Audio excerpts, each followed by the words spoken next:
Okay, we're now live. So guys, good afternoon. Thank you for joining us here for the autumn session of the Connected Mobility Hub investor matching sessions together with EDIH Madrid.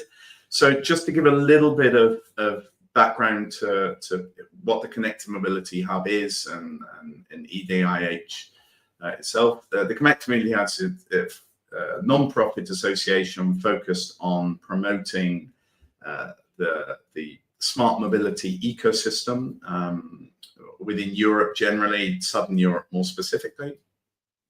And EDIH Madrid is basically the same. It's one of these digital innovation hubs, European digital innovation hubs, focused also on smart mobility and bringing out pilots to see how we can improve mobility within cities generally.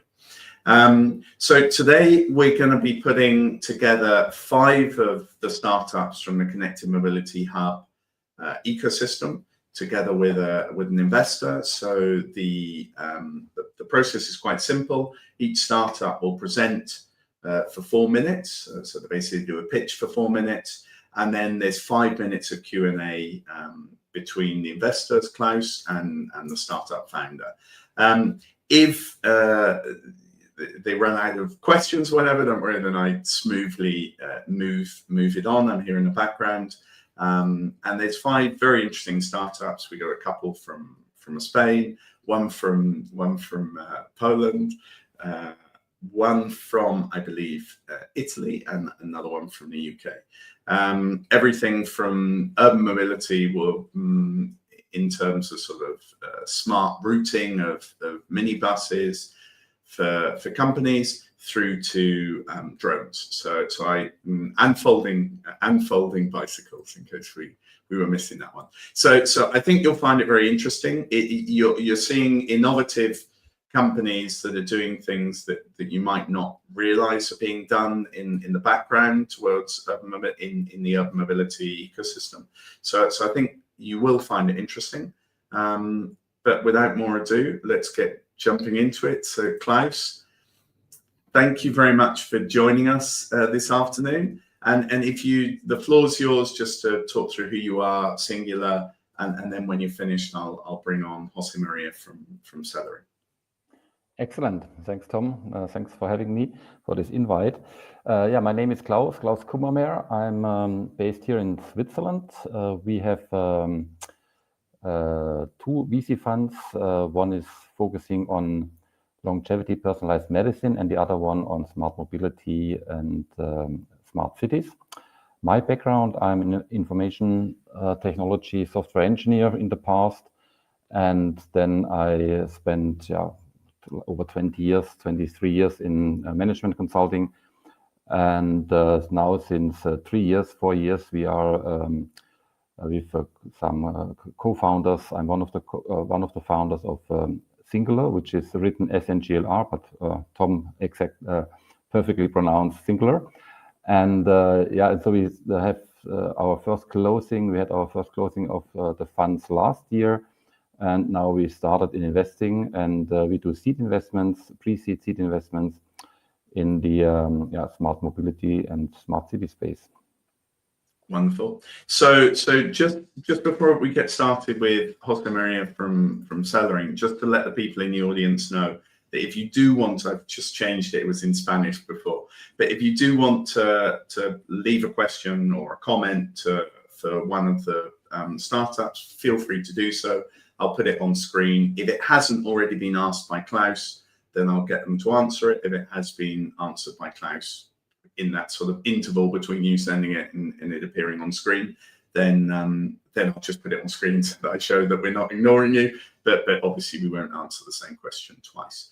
So without more ado, I will bring on José María from Celering and his screen, and I'll disappear off and I'll be back in 4 minutes. When you see me appear back on screen, José María, your time's up, okay? And then we jump into Q&A. Okay. All right. Yeah, thank you very much, Tom. Thank you very much for the opportunity. My name is José María, and I'm the founder and CEO of Celering. We are a tech company working on sustainable mobility and logistics. we like to say that we orchestrate customized shared mobility solutions for companies, cities, and regions.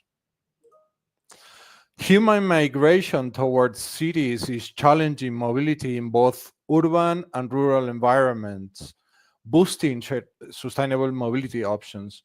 Transport is both a highly regulated sector and the only one in the European Union that is increasing its emissions, which is pushing the public administration to tighten the control. Low emission zones, the forthcoming ETS2, etc., are good examples of this increase in tight regulation. Tech-enabled shared mobility options are boosting, as I mentioned, but the sector is highly fragmented and inefficient. In a single, unique platform, we orchestrate end-to-end different solutions for collectivities, either citizens in a rural or an urban environment area, employees in a business park, or patients of a health insurance company. By implementing these solutions, we convert, for example, 61% of trips into shared services, hitting a 23% in CO2 and cost reductions for our customers. Our platform was designed to be extremely flexible and customizable. It orchestrates end-to-end different services like DRT, demand responsive transport, ride hailing, ride pooling, etc., by means of a multi-agent ecosystem and real-time operation, fully compliant. Commuting to work, healthcare transportation, public administration, and both public and private transport operators are our focus market segments, with a total addressable market of 20 billion euros.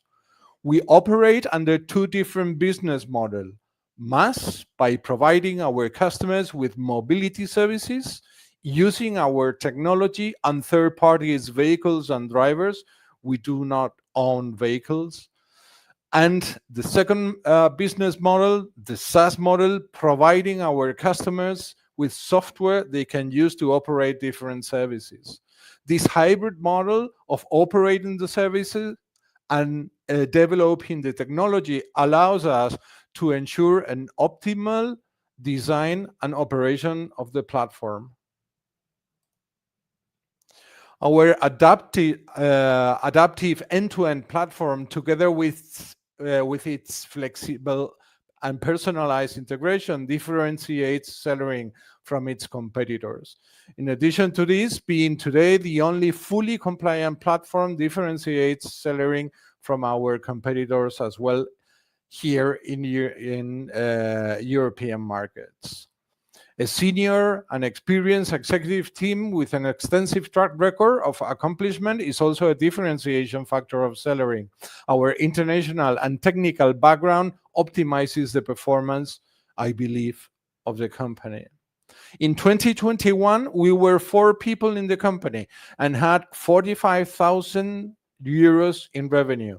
4 years later, today we are 40 people, 40 in the company, and we will hit 5 million euros in revenue by the end of this year. We expect to be positive EBITDA next year and keep doubling our revenue every year as we've done since 2021. We are currently seeking 3 million euros in a bridge round to Series B planned for 2027, allocated as shown in sales and marketing and technological development. The founder has contributed as of August 2025 to the company with 5 million euros. And that's it. I thank you very much for your attention. Thank you very much, José María. Klaus, it's all yours. I'll be back in 5 minutes. But if you run out of questions in the interim, don't worry, I'll come in and move swiftly on. Okay. Okay. Yep. Sure. Okay, sure. Thanks, José María. First question, you described a couple of segments you're addressing, but so maybe you can explain a little bit better what is exactly needed, for example, in a certain region to that your solution becomes like a standard, because as you mentioned, it's a lot of fragmentation in this mobility sharing solutions on the market. So what do we need, and how many users using your solution basically on a daily basis is needed, and what crowd do we need to make it in a certain region up and running and profitable? Well, we focus on the public administration. Our customers are either the public administration or a business park or a large corporation that wants to implement shuttle services, carpooling services, car sharing for their fleet vehicles as well. These kind of so we have like two very different types of customers, either the public administration, mostly local administration, and then the corporates or the business park, tech parks, industrial parks, and so on. So those are our two different customers groups. And what we can provide these customers is a single point of contact to provide different mobility solutions, like traditional ride-hailing, shared ride-hailing, ride-pooling, what is called ride-pooling, shuttle services for their employees to commute from home to the office, carpooling services also for the employees, those that live in low density areas that is not viable economically or financially not viable. For these employees, we can provide them with a carpooling solution so that they can, and everything is on a single app, on a single platform. Okay, so basically a corporate, you're approaching a corporate, and if they have employees in a certain region, then so the corporate is then paying for the service, or is it still the we have it, or? Yeah, we have different options. We have some options where the corporate pays 100% of the cost.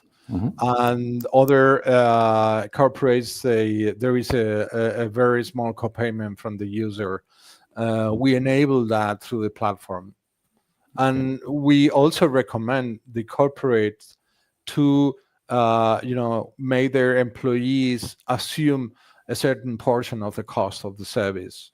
Otherwise, it's not very good from a operational. It's not very optimal from a operational point of view. Okay, so if I understand correctly, so for example, if like three employees live in a certain village, then that might be the first group using the car sharing solution, for example. Yeah, they get that. In that case, that would be a carpooling, most probably. There are other areas like residentials, for example, in the south of Tenerife, surrounding the hotels area in the south of Tenerife. There are these residential areas where so many employees from the hotels live. And we can set like shuttle services from these areas to the hotels areas, right? So that we got there a minimum number of employees, so that it makes sense to set up a shuttle. In other cases, in those remote villages where maybe just 1-2 employees from these companies leave, they can share one of their vehicles in a carpooling solution to go to work. By doing that, they can gain some funding from the government, etc. And what are your growth plans now? So you have already quite a interesting revenue, 5 million this year. So, and what are your growth plans for the next 2-3 years? Keep on doubling. Keep on doubling. So you doubled the last 2 years already, or okay? Yeah. Good. So we've been increasing, of course. 4 years ago, our turnover in 2021 was 43,000 euros. This year we're gonna have like 5 million euros in revenue. So we expect to double the business next year. There are a number of reasons. This pipeline is looking promising for this because we are almost now in the last quarter of the year, so you should have the sales pipeline for next year already around maybe 7 No, million. we don't have it yet. Okay. We will have it soon. So in the forthcoming weeks, we will come out with that plan. So that's how we schedule the budgeting of the following year. We start on the 1st of October. We have already started. But there are a number of reasons. There is a new law coming in the Spanish market that forces the companies to set up shuttle services for their employees when the company is located in certain areas, like huge areas like in the south of Tenerife, so areas where many employees go to work. So there are a number of things. The ETS2 also is coming in 2027. So there are a number of issues that will make the market even more attractive next year. So. Okay, thank you. I think we are at the end of the Q&A. You are. Thank you very much. There's a question for you, José María, from the audience, from Oscar, about using jihad techniques. Don't know if you'd like to answer it or. Jam absorption driving. What is meant by jam absorption driving? Sorry, well, I didn't know. That's why I didn't. Oscar, maybe you can explain a little bit on that. Elaborate on that. Oscar will have to explain. But I think the answer then, Oscar, is that they haven't yet thought about evaluating JAD. But no doubt José María will now be doing a perplexity search, and within a few days he'll be a semi-expert on JAD driving techniques. Anyway, thank you very much. We have a number of innovative projects. We will be launching before the end of this year. We'll be launching a project funded by the Spanish government to incorporate, to evaluate the incorporation of quantum computing. We have a collaboration with a tech university here in Spain, in Malaga, and also in the Basque Country. So we have a number of new innovative projects coming in. So maybe jam absorption is one of those. I'm not sure. Okay. Anyway, thank you very much, Oscar, for the question. Thank you very much, José María, for the presentation. And thank you very much. bring on Elliot, who has to share his video and his screen. So Elliot, I'm assuming you're there. If you could start sharing your video and your screen. I've got your screen. I haven't got your video. Oh, wait a second. I brought on the wrong person because it jumped. It jumped when you added the screen. The order of the people jumped. There you go. Brilliant. It's not full screen at the moment. You can see. I don't know if you can change that. You're muted right now. I can't unmute you. Apologies, let me just try and share screen a different way. Okay.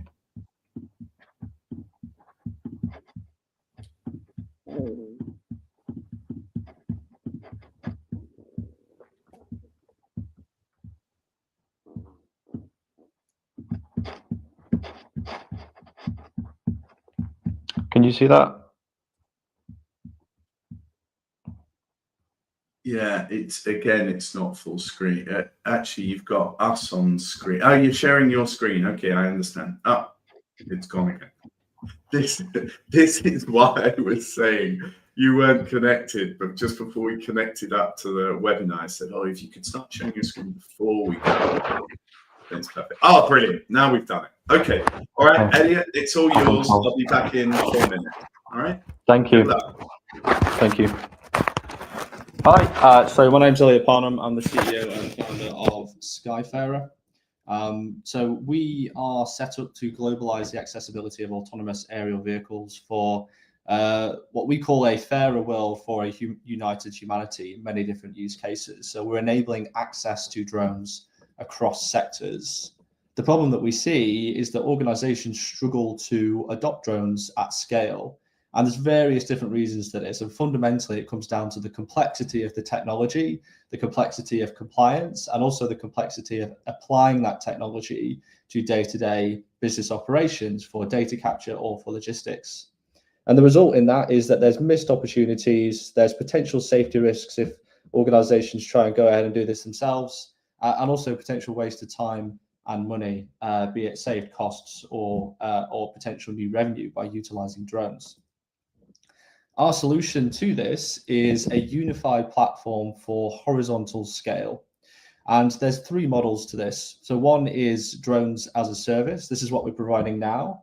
This is where Skyfarer provide a turnkey drone service, which is digitalized so that organizations can start to utilize and access drones right now and scale the use of that access in tiered subscription packages. Second point to this is compliance as a service. So in partnership with Mishcon de Rea, which is a London-based legal firm, we are providing compliance as a service to take away all of the compliance headaches around the utilization of drones in the UK at the moment for complex operations of what we call beyond visual line of sight. And again, this is a subscription tier. We're at an early adopter phase for this. And then the third model that we're progressing onto is software as a service. So this is all about our long-term vision, is to hand over the capability that we have as a specialist operator and compliance provider to end users to do everything themselves because of the high levels of automation and digitization within our technology and our capability. Now, there's multiple verticals that we can apply this capability to, and we've got insights and partnerships within these as a fantastic market opportunity for the use of drones in agriculture, transport, logistics, inspection and surveying, which we're already doing within local authorities and urban environments in the UK. And we get to market by partnership. So we have a partnership with Coventry City Council, specifically focusing on public sector deployment of drones. So doing traffic surveys, AI traffic model analysis. We also cover some specific events for local authorities, infrastructure inspection for maintenance and monitoring, and some security elements as well. And Coventry City Council provide us that credibility to be able to scale into other public sector organisations. We also have other partnerships that cover other verticals that allow us a greater access into these markets that we don't personally have end user relationships with, but they do. And that allows it means that it's easier for us to start selling into these industries. We're already somewhat of a national organisation. We have operations across the country. We already have a pipeline of new hubs to be developed across the country to serve regional areas. And we've already developed our fundamental systems to provide these services. So we have a data viewer and customer dashboard to request and track their data requests for inspection, modeling, surveillance activities, and also visualize and see the data that we've captured for them and utilize it and get real insights out of it rather than just getting a file dump. We also have our compliance and operations management system. This fully automates compliance and mission planning for complex beyond visual line of sight drone operations that goes hand in hand with compliance as a service. And we also have our Skylander system that we're developing with an ESA Future Hospitals project backed by UK Space Agency to support with the scalability of medical logistics. So right now, we are growing drones as a service as a business model. It's already been proven and validated, and we have revenues to back that up. We are also at an early adopter stage for compliance as a service with some early stage customers on that as well. In the next few years, we do anticipate commercializing our infrastructure through licensing and also software as a service. We've had about 1.15 billion in equity investment to date, so about like £800,000 in grant funding. We've over doubled our revenue over the past couple of years, and we expect that to continue for the next 2 years as well as we start to introduce new services and scale our commercials. We've got a fantastic revenue pipeline already that could back up the next year's forecast. There are competitors in this space, but most of them are very siloed and focused on either manufacturing a drone or focusing on software. There are no examples that we can see of organizations that lead by example and operate capturing data, doing real BVLOS operations, but also enabling others to do that as well through compliance support or operational process. So at the moment, we are raising £800,000 in our seed round, which is EIS approved in the UK 400k of that is already committed by Midfen, which is a regional VCT. We do have some other interested parties, and we may be increasing this round to 1.2 million. We also have a 1.6 million pounds innovation loan application at the late stages with Innovate UK at the moment to support on software development. We're going to be using these funds to scale our sales and operations teams to realize higher revenue potential, expand our compliance and software technology and IP capabilities to all accelerate recurring revenue growth within the business. So in a nutshell, Elliot, I'm going to cut you off there. I've been waiting. You've gone through the main point. So what I'll do, Klaus can ask anything that's missing in his questions, and then we can sort of get more or less to the agenda. So Klaus, it's all yours. I'll be back in 5 minutes. Right. Thanks, Elliot.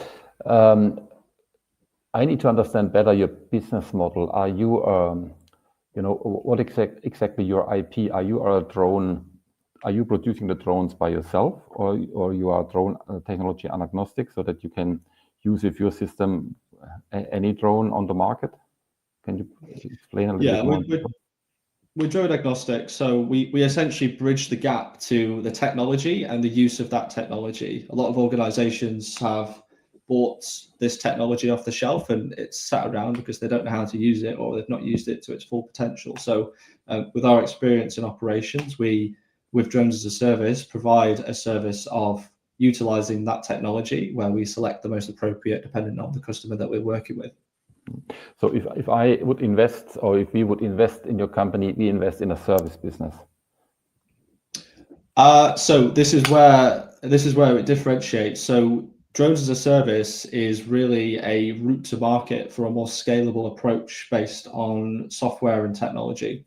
So we're utilizing this service provision to gather insights, create customer relationships and data to validate the software that we are using ourselves internally, so that we can then transition and start pushing that software out so that organizations like the police or Network Rail or local authorities, that some of them have their own drones, can actually start doing this themselves without us being a service provider. All right. Okay. So your ultimate goal is becoming a software as a service company for operations of drones, including the compliance aspect. I mean, compliance, I guess it's about the data privacy stuff, authorization of flight routes, etc., or what is all under the scope of your compliance as a service umbrella? So compliance essentially covers the utilization of our safety management system, which has been validated by the CAA, the UK, includes an air safety management plan. So in the UK and EU, we follow SORA methodology for risk assessment. So whenever we're flying beyond visual line of sight, we start to get into a really complex and detailed process of risk mitigations and operational procedures in order to obtain the authorization. And what Compliance as a Service then does is ensures that you are compliant to that authorization continuously through quality management that you've been awarded. Okay. All right. And so your growth plans, was it for next year or for the next couple of years that the growth to 6.5 million revenue? Was it for 2026 or was it for, I don't remember exactly, I saw the slide. Yeah, so our financial year runs from July to June. So we're just coming out of the 24-25, we're now into 25-26. We expect to get to 850k revenue by the end of this financial year. We had about 300k committed already and £6.5 million pipeline. And then growing that out to 1.8 million by 27-28. Okay. All right. Okay, and I saw on your website, I saw something about a super drone highway or drone superhighway. Can you maybe explain what that exactly mean? What is the concept or the solution for whom is the solution intended to be? So we were a lead operator within a project led by Altitude Angel that developed a detect and avoid technology to essentially create a superhighway in the UK from Coventry, which is where we're based, down to Reading and then onto Southampton to support with the utilization of drones for beyond visual line of sight operations. So we're currently in the process of going back and forth with the CAA on authorizations for that. We do expect there to be a 1 to 2 year timeline on obtaining authorization so that we can start to commercialize longer range beyond visual line of sight operations, such as medical logistics between hubs. All right. Okay. Okay, understood. Okay, and just if I make just a short conclusion or summary, what I understood is so basically you are enabling corporates who might have the potential to do more with drones. You basically enable them with your knowledge, with your experience, and as well with your software solutions over time, which might come to be developed more and more the more service you provide.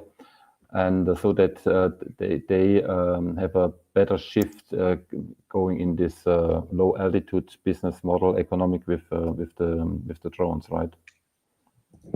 Correct. Yeah, that would be a good summary. Okay, good. Thank you. Thank you. Thank you for that, Elliot.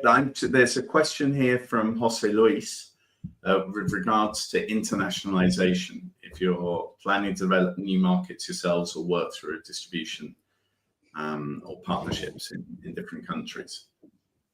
Yeah, so we have done some deployment in Africa, in the Gambia, with a charity called Riders for Health previously.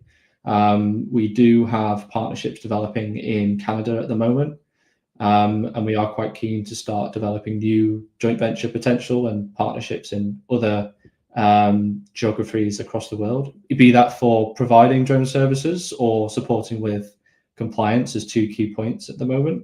There are some interesting differences across the world around what you could do with drones from a regulatory perspective. Places like Australia and Canada are quite, I would say, advanced within their regulatory frameworks and allow us to do more than what we can do in the UK at the moment. So there's plenty of opportunity across the world. Perfect. Thank you very much for that. So we'll say goodbye to you and bring on, and I'm going to say it wrong again, Wojtek. Sorry, Yeah. Polish names, I just can't do it. I know. Polish names are not the easiest. And the problem is, like, I don't even have a version of my name that could be translated other languages. It's a name that only exists in Polish. I'm sorry. Well, there we go. But anyway, I made a good attempt, I hope. Wojtek, it's all yours. I'll be back in 4 minutes. Thanks, Tom. So yeah, I'm Wojtek Siudzinski. I'm a founder of Gaia Charge, which is a Spanish charge point operator. And I want to talk about the product that we developed at the company and we're spinning off into a separate entity. So I'm going to introduce you to EVorada. EVorada is basically a toolkit for building EV chargers. Effectively, right now, most of the companies they're building EV chargers, they come from electrical or power electronics world, which means companies that previously built things like inverters or sockets or switches, companies like Simon or Schneider Electric, which have a lot of knowledge when it comes to the electrical part. But when we start talking about software, cybersecurity, encryption, user interface, this is where there's a big knowledge gap in those companies. And because there are already protocols and legislation that we all have to comply with, we basically see that all manufacturers basically reinvent the wheel. They do the same work over and over again with kind of varied outcomes. So what we try to make is this kind of all-in-one turnkey solution that enables any company with knowledge like that of, like, for example, electrical components, for them to focus on that part, and we can take care of everything else that they do not have maybe resources or they don't have the kind of experience to build. So that consists of effectively 4 components. We start with a controller board, which is an actual hardware that's being installed in a charger that is physically connected to all the other components in a charger, which runs our own firmware, which is basically software that runs on that hardware, where that firmware is able to basically leverage all the things that are in that hardware. Then that firmware connects to our own cloud backend, which again implements the latest versions of all the necessary protocols to be able to get the best experience and be able to control everything. And we finish with a nice and customizable user interface, which might be the thing that you see on the screen, a website that you see when you scan. Effectively, the whole thing very nicely working together.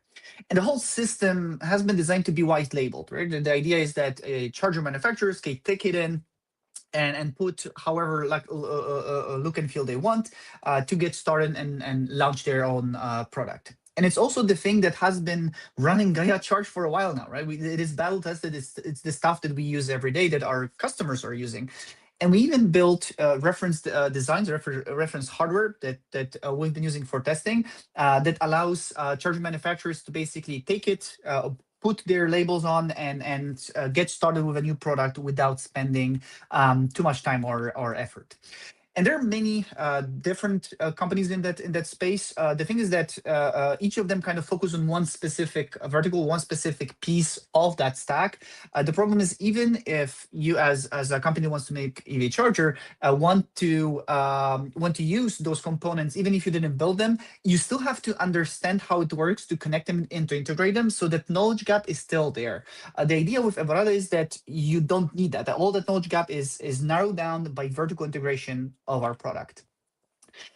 So yeah, our team currently is very tiny because, again, we're in the process of kind of spinning up into a different company. I'm in charge of all the kind of technical and engineering part, and Santiago is the one that was maintaining the sales relationship with all the charger manufacturers. And our goal is to basically grow that team in the following months.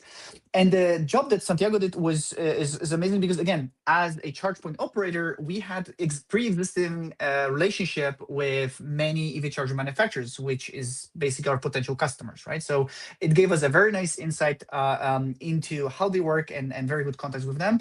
And we already are in talk with one of the charger manufacturers to effectively incorporate our EVorada system for them to launch a new product with basically zero of their R&D on their side, right? It's a drop-in replacement that allows them to launch a product immediately, something that really changes the game for them when it comes to rentability of new chargers. Yeah, so that's EVorada. Thank you very much for your attention. And yeah, in case of any questions, I'm here. Thank you very much for that. I'll take off your screen here. And Klaus, it's all yours. I'll be back in 5 minutes. Yes, hopefully I pronounce your name Wojtek better, or hopefully I don't. No worries, Klaus, no worries. No clue. Yeah, thanks a lot for the presentation. So what is exactly the uniqueness of your solution compared with many other EV charger add-ons who intend or like to make the user experience for EV charging better? I would say the biggest part is the vertical integrations, that all the components work together and they are tested to work together. The thing is that, again, there are many protocols and standards that exist in EV charging. The problem is whenever it's being implemented, not everyone exactly follows the spec. That happens many cases. So what happens then is, in theory, all the protocols should talk to each other, but in reality, they rarely do.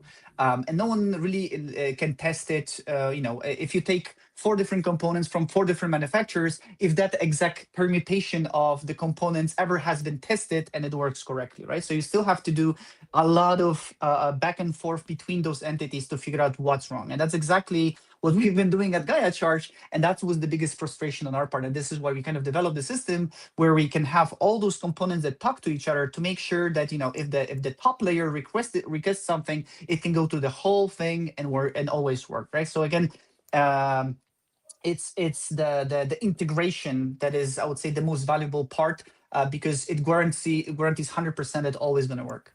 Mm-hmm. And for this integration, need to have this hardware board, this small device you developed? That's a very good question. It can, but it doesn't have to. With that, we also developed a version that can work with third-party hardware. We were testing with, for example, with hardware from Phoenix Contact. If basically the hardware is there to make it a bit easier. Many charger manufacturers still are running like very old hardware. They're running things which are equivalent to an Arduino, and it basically would be impossible to run on that hardware. So if they run that, our board is the easiest way to go to basically implement it. But if there is already hardware being used and designed that has all the features that we need, which honestly is very rare.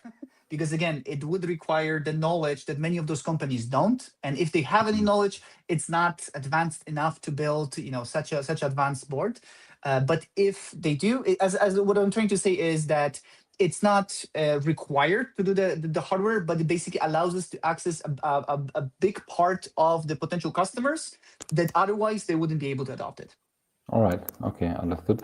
And your business model is works how? Licensing, basically. Licensing. So you give the hardware then for free and just charge licensing on and the licensing, is this on amount of per unit per unit sold unit. Of the chargers, and in case of software, as in the cloud, which has a monthly recurring revenue, because that's the thing that always has to be running.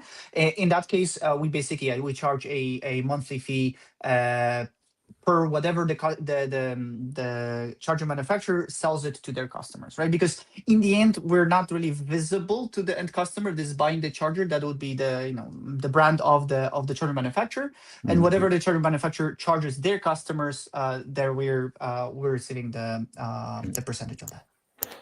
Do you have any IP on this development? We're working on it. We're working on that, and that's also a process that is very, very intensive when it comes to resources. So that's basically one of the next steps to start on IP protection for that. Is it and is it realistic to get an IP protection on it, or is it more like standard item, standard components you just assemble together in a good way? Yeah, there are the kind of the general connection of that that you cannot really patent it, because that's how it works. It's a kind of common designs.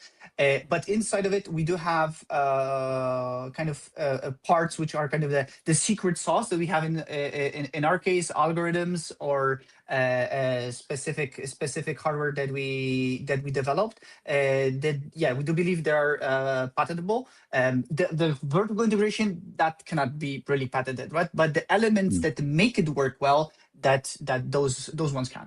All right. And where are you in from your revenue and your business plan right now?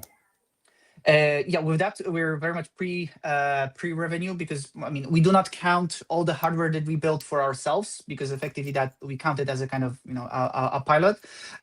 So with that, the next step is formalize the agreement with the charger manufacturer that I mentioned, to basically for them to be able to launch the product. So with that, we see that between 6 and 9 months, we should be able to have a first product being sold by them, and with that we would start the first revenue. We're also negotiating with them effectively a kind of a setup fee, right, which basically for that custom work would be necessary. But overall, we're with that, I would say we're pre-revenue.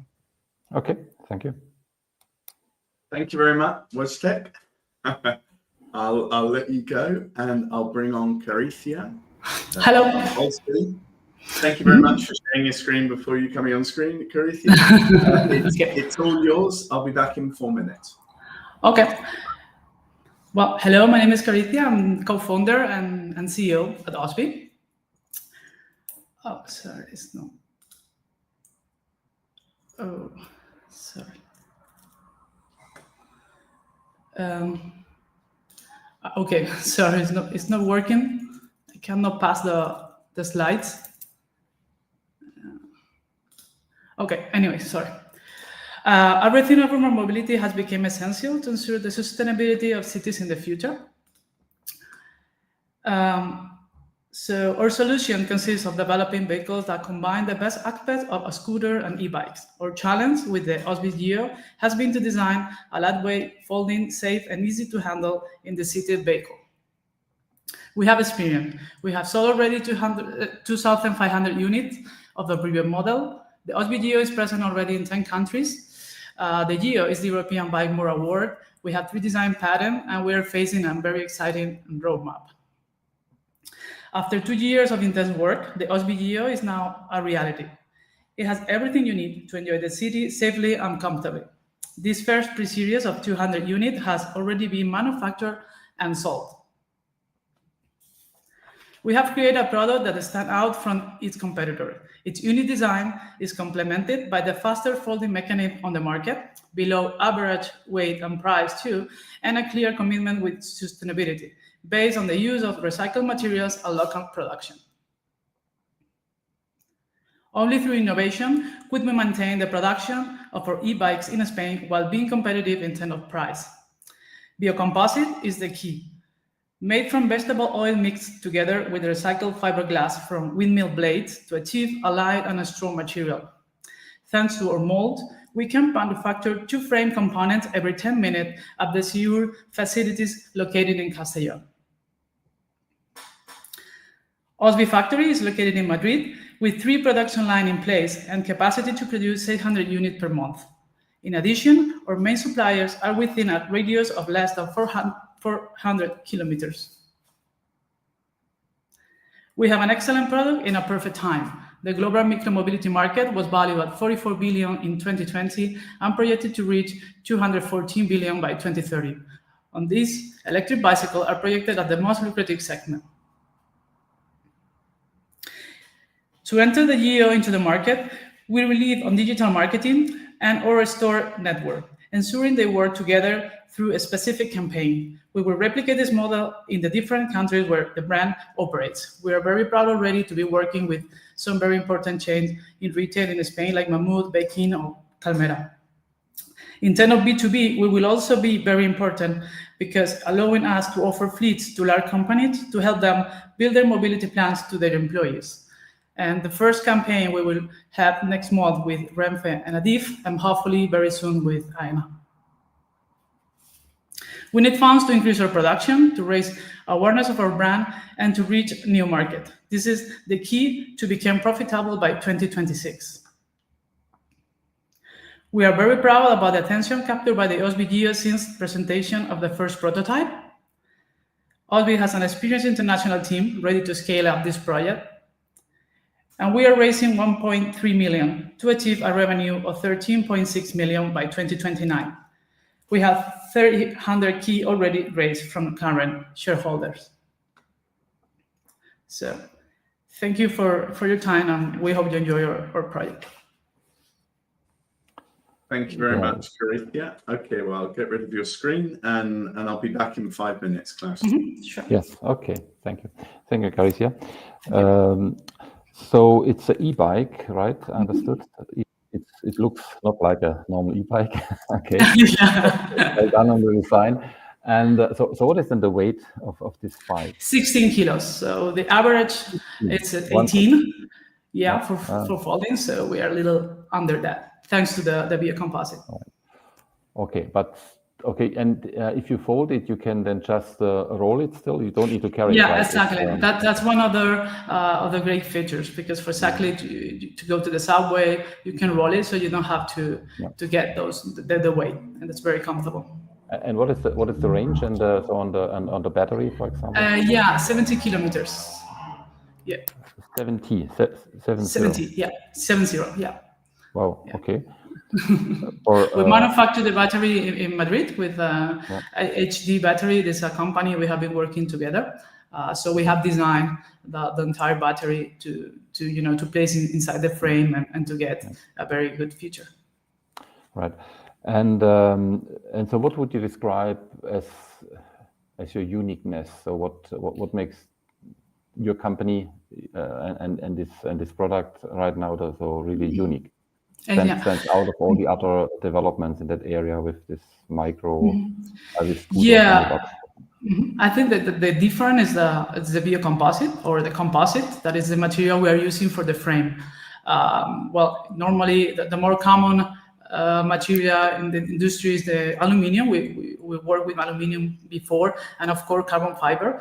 But carbon fiber is very expensive to produce. It's needed to be produced in other countries, and at the same time, aluminium has different process, so it's still very expensive to do it in Europe. So we were looking for an alternative. We wanted to keep manufacturing here, and we saw that in automobilistic industry or aeronautical, they were using composite already. So we were with Siur, the design engineer company, focused on composite, and we decided to see if the design pattern that we have with our frame, if we could produce that with that material. So it was a long process, and we got it. So I think that's our strength, because now we know how to manufacture this kind of vehicle with this material, and this material allows to manufacture in any country of the world for a very reasonable price. There is an investment in mold that we already did, but from that point, you can manufacture any place for a very reasonable price and get a very good feature from this material, because it's very light,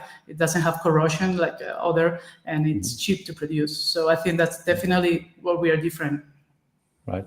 So, and you have produced already 2,500 pieces of it? No, 2,500 of the previous model that it was called Ossby Curve. So it was basically, we had the same design pattern, and the folding system was the same, but it helped us to test, and we have improved some things from this new model from the previous, definitely. But it was the same concept already, mixing a scooter and an e-bike. Right. And what is the user end price then on the market? The price is 1,890. 890, okay. All right. But it's also under the average. Yes, yeah. Okay, and what is your, go-to-market strategy right now with that? I mean, I understood with the former product you have already developed channels, and what is this? Are they exactly the same, or are there any difference in your growth strategy? Yeah, I mean, we're focusing in B2C and retail, and also B2B, because there are many opportunities in terms of companies to have fleets, because as we manufacture here, we can customize those fleets, and we can help the companies also to use those bikes, as a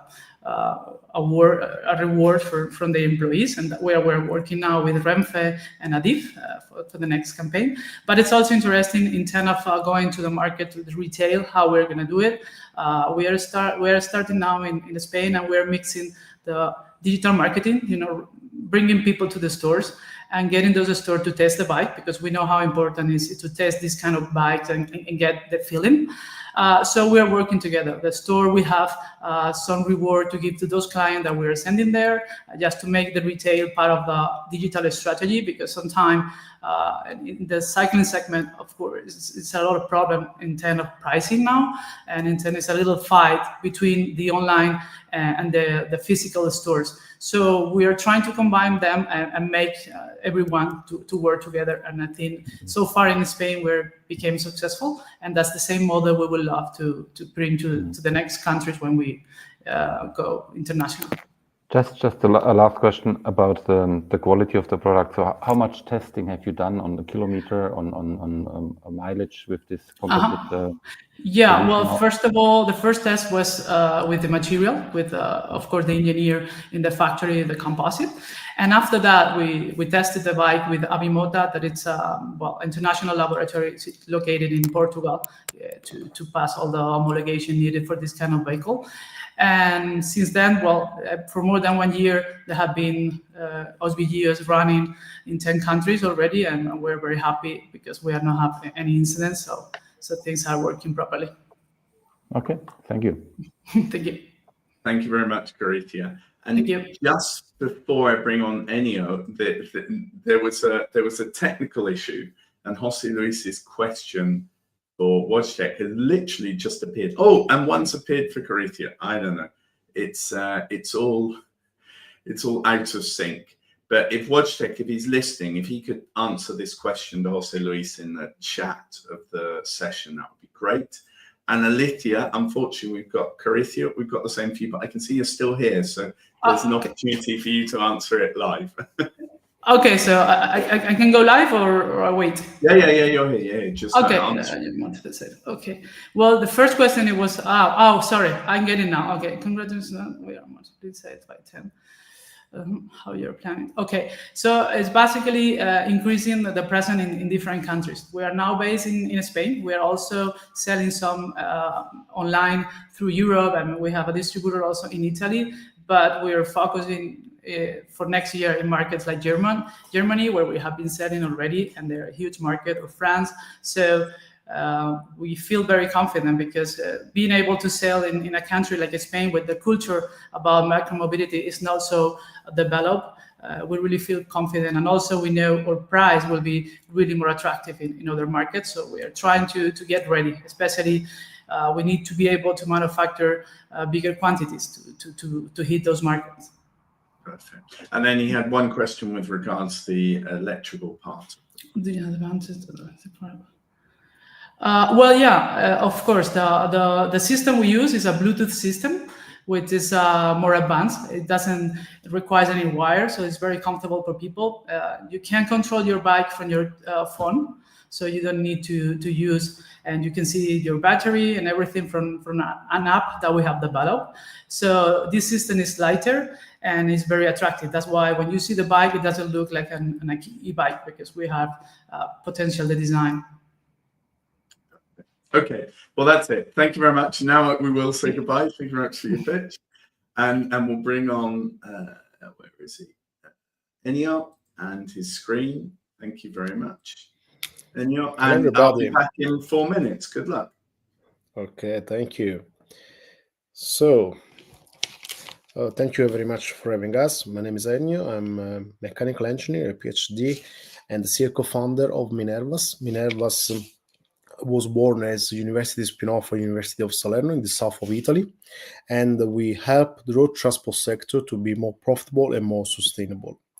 Our aim is to support the fleet companies towards zero-emission vehicle transition, and we can speed up this process by optimizing any current vehicle thanks to our technology coming from autonomous driving field that help us to reach already now up to 30% of energy costs and CO2 emission reduction per single vehicle, and on average of more than 15% per entire fleet. It's a tremendous figure in a very low-cost margin sector. We can achieve this thanks to our product, Enaid.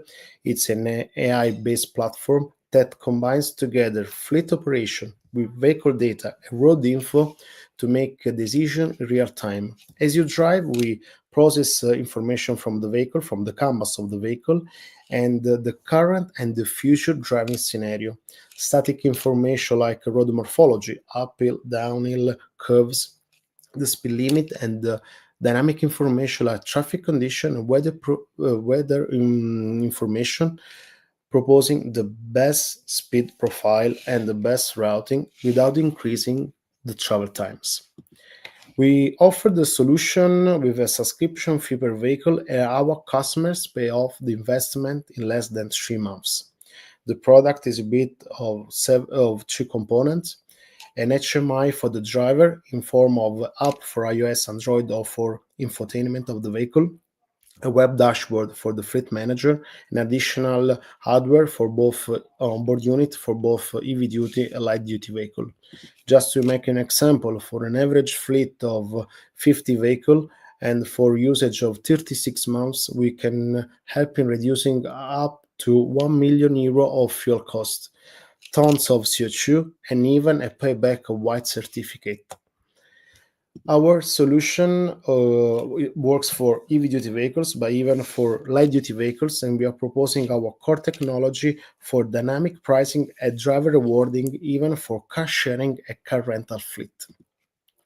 We are currently selling the product as aftermarket solution, and we are integrating our software component in most used fleet management system like Geotab, Vodafone Automotive, until the direct integration on board of OEM and Tier 1. Our unique value proposition is the possibility to work with any old and new generation vehicle, from conventional propulsion like this one, natural gas, up to electrical vehicle, and from heavy duty up to light duty vehicles. And it's embeddable in most fleet management system or navigation system. And this is possible thanks to our team that come from both academia and industry. We launched the product in the summer of last year, in 2024. We made almost €500,000 of revenue, and we are trying to double this year. We have a pipeline of more than 10,000 vehicles for the next 3 years, and is already under contract, and we are in a seed round of €2 million.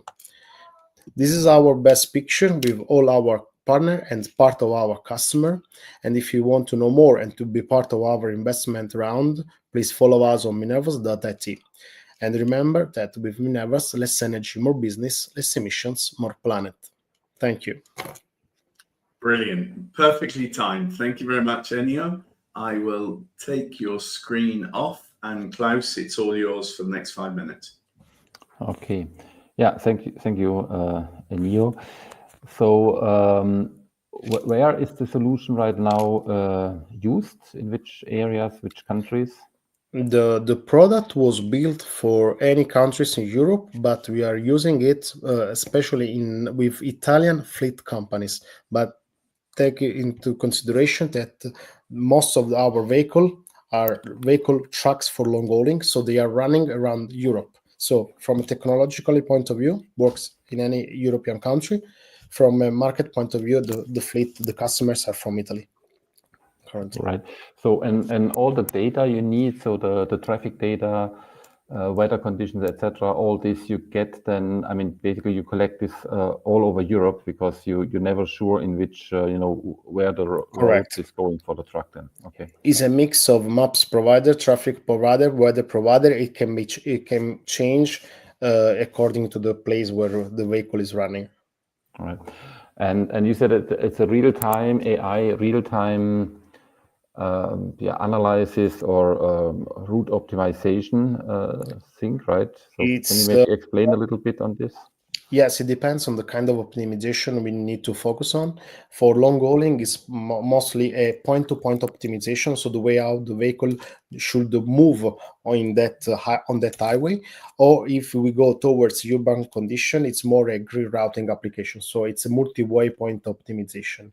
It depends on the type of mission that the vehicle must have, but it's the mixture of both. So it's speed profile optimization, the way how the driver should speed up or slow down according to what's going on around the vehicle, even what will be the proper routing according to the payload and the weather information, traffic information. It will change accordingly in autonomous way. So, and the driver gets this information on a mobile app on his smartphone, I guess, or? We have developed a navigation system that is, the box in which we provide this suggestion. So they know they well used to have a navigation system on board, and on top of the navigation systems, so on top of the conventional suggestion like turn right, turn left, we tell him what to do and what not to do. It's a mixture of vehicle dynamic and fleet operation, because we combine what time the vehicle should arrive in the destination point, what is the driver residual timing, because they are obliged to follow some restriction. So we make this big brain to avoid that the driver will make any mistakes, and will make this calculation in place of him. And you mentioned that 3 months is the typical return of investment for a customer with your solution.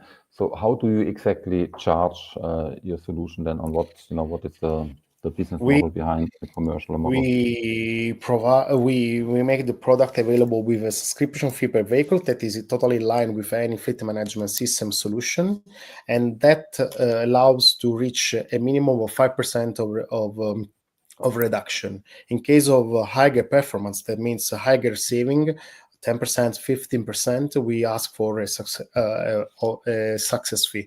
It's a kind of ESCO model, because we go in cost sharing of what the customer can achieve with our product. Okay, so you're asking for a success fee. That means you need to know the fuel consumption. You get this data, because then somehow you need to know what was it before, what is it now with your solution, right? With your recommendation. Okay. We have a methodology that we have patented that define what is the optimal energy consumption for that vehicle in that moment with that condition. And we make the comparison of what the driver was able to do, and we make this comparison even against the historical data. So it's a mixture of information that allow us to make a baseline and then the improvement. That's why we use a simple subscription fee that guarantees all the minimum efficiency of our product. And once we realize that we are going far beyond what the fleet can achieve, we go in cost sharing of that saving. And take into consideration that part of that cost sharing goes even to the driver as form of benefit for them to incentivize them.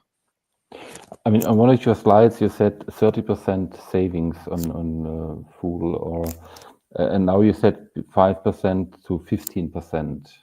So how can I? How can 30% is the maximum that we have achieved in the last years. That is per single vehicle, per single mission. On average, per fleet, we are working around 15%. So that is the value that we have to consider for fleets. And we have a big range from 5%, that's minimum that we have achieved, up to 30%. That's why we can have a different range of efficiency improvement. Okay. Thank you, Ennio. Thank you. Brilliant. Ennio, thank you very much. I'll say goodbye, and I'll just stay on for a second with you, Klaus, to say thank you very much for being with us today. I hope that you found it interesting. To the audience, there will be another one of these on the 24th of November, and then we've finished for the year. But yeah, thank you very much, Klaus, for being with us, and I hope that it's been useful for you. It was a pleasure, and yeah, I think there are some interesting cases in this pitch. So yeah, worth to have a follow-on look at this maybe soon. Brilliant. Well, guys, to those of you that are still connected here in the backstage, thank you very much for your pitching, and I'll disconnect now. And thanks to the audience for being a little bit participative. Good luck to everyone. Then thank you. Bye bye.